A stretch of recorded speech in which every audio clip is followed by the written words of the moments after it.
سب سے بڑی چیز جس سے کسی مریض کو دم کیا جائے سورہ الفاتحہ ہے۔ یہ سورت کافی ہے، شافی ہے۔ سیدنا ابو سعید خدری رضی اللہ تعالی عنہ سے روایت ہے کہ صحابہ کرام کی ایک جماعت ایک سفر کے لیے نکلی، یہاں تک کہ وہ عرب کے ایک قبیلے کی شاخ یعنی ایک چھوٹے قبیلے کے پاس آئے اور ان سے ضیافت طلب کی، یعنی ان سے انہوں نے فرمائش کی کہ ہماری مہمان نوازی کریں، کیونکہ اس دور میں ہوٹلز اور ریسٹورنٹس اور اسی طرح سے راستے میں ایسی جگہ تو نہیں ہوتی تھی جہاں کوئی انسان کھانا کھا سکے یا وہاں پر سٹے کر سکے۔ اب کیا ہوا، انہوں نے مہمان نوازی کرنے سے انکار کر دیا۔ ہوا یوں کہ اس قبیلے کے سردار کو کسی زہریلی چیز نے ڈس لیا۔ قبیلے والوں نے اس کے لیے ہر طرح کی کوشش کی، کسی چیز سے فائدہ نہیں ہوا۔ اس پر ان میں سے کسی نے کہا، آپ ان لوگوں کے پاس جاؤ جو آپ کے پاس آئے ہیں، شاید ان میں سے کسی کے پاس کوئی چیز ہو۔ پھر وہ صحابہ کرام کے پاس آئے اور کہنے لگے، لوگوں، ہمارے سردار کو کسی زہریلی چیز نے کاٹ لیا ہے، ہم نے تو ہر طرح کا علاج کرنے کی کوشش کی ہے، کوئی فائدہ نہیں ہوا، کیا آپ لوگوں میں سے کسی کے پاس کوئی چیز ہے؟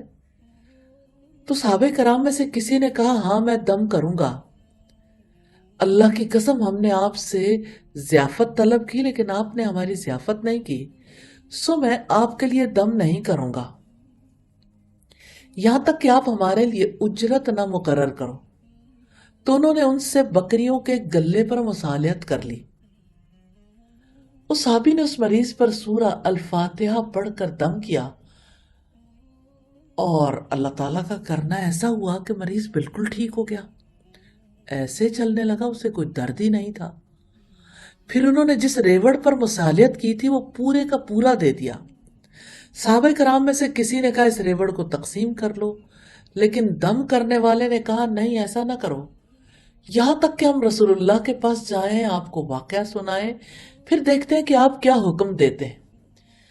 پھر وہ رسول اللہ کے پاس آئے اور آپ کو واقعہ سنایا۔ آپ نے صحابی سے پوچھا، تمہیں کیسے معلوم ہوا کہ یہ رقیہ یعنی بیمار کے لیے دم ہے؟ آپ لوگوں نے درست کیا، ریوڑ کو تقسیم کرو اور میرا بھی حصہ لگانا۔ اس حدیث سے یہ پتہ چلتا ہے کہ الحمدللہ سورہ الفاتحہ اللہ تعالیٰ کے حکم سے مریض کو شفا دینے اور اس کی بیماری کو دور کرنے میں زبردست تاثیر رکھتی ہے۔ حافظ ابن قیم نے اس حدیث پر تعلیق میں لکھا ہے، اس دوا نے اس بیماری میں اثر کیا، اسے ختم کر دیا، یہاں تک کہ گویا بیماری تھی ہی نہیں، اور یہ سب سے آسان علاج ہے۔ اگر کوئی بندہ سورہ الفاتحہ کے ساتھ علاج کرنا جانتا ہو تو وہ شفا کے لیے اس کی عجیب تاثیر دیکھے گا۔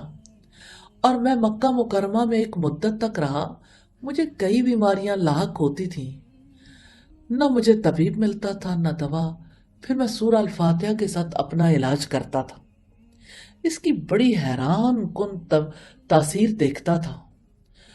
اور جو شخص کسی تکلیف اور درد کی شکایت کرتا ہے تو میں اسے بھی اسی طرح سورہ الفاتحہ کے ساتھ علاج کرنے کا بتاتا ہوں، تو ان میں سے بہت سے لوگ جلد صحتیاب ہو جاتے تھے۔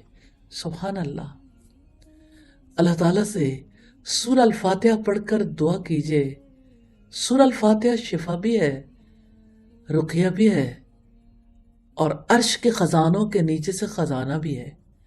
اللہ تعالیٰ ہمیں یقین کی دولت نصیب کرے اور ہمیں دعا کرنے کی توفیق عطا فرما دے۔ آمین ثم آمین۔